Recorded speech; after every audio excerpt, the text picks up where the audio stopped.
ಕೊರಟಗೆರೆ ತಾಲೂಕು ಕೊಳಲು ಹೋಬಳಿ ನಾನು 4 ಎಕರೆ 34 ಗುಂಟೆಗೆ ರಾಗಿ ಹಾಕಿದ್ದು. ಆ ರಾಗಿ ತುಂಬ ಇಳುವರಿ ಬಂದು ಈ 30 ಕ್ವಿಂಟಾಲ್ ರಾಗಿನ ಪ್ರತಿ ವರ್ಷವೂ ಕೂಡ ನಾನು ಬಿಡ್ತಾ ಇದ್ದೀನಿ.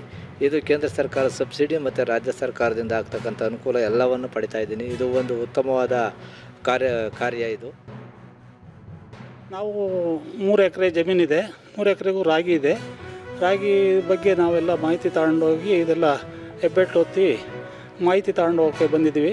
ಇಲ್ಲಿ ವ್ಯವಸ್ಥೆ ಚೆನ್ನಾಗಿದೆ. ಕೇಂದ್ರ ಸರ್ಕಾರದಿಂದ ಸಬ್ಸಿಡಿ ಬರೋದ್ರಿಂದ ಇದು ಎಲ್ಲರಿಗೂ ಅನುಕೂಲ ಆಗುತ್ತೆ.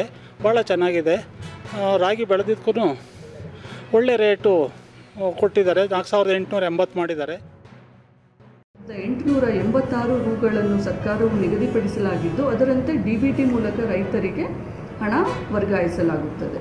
ಮೊದಲಿಗೆ ರೈತರು ಡಿಸೆಂಬರ್ 15ನೇ ತಾರೀಕಿನವರೆಗೂ ನೋಂದಣಿ ಕಾರ್ಯವನ್ನು ಮಾಡಬಹುದಾಗಿದ್ದು, ತದನಂತರದಲ್ಲಿ ಜನವರಿ 1ನೇ ತಾರೀಕು 26ನೇ ಇಸವಿಯಿಂದ ಖರೀದಿ ಕೇಂದ್ರಗಳನ್ನು ತೆರೆಯಲಾಗುವುದು. ಆ ಸಮಯದಲ್ಲಿ ರೈತರು ರಾಗಿಯನ್ನು ತಂದು ಖರೀದಿ ಕೇಂದ್ರಕ್ಕೆ ನೀಡಬಹುದಾಗಿದೆ.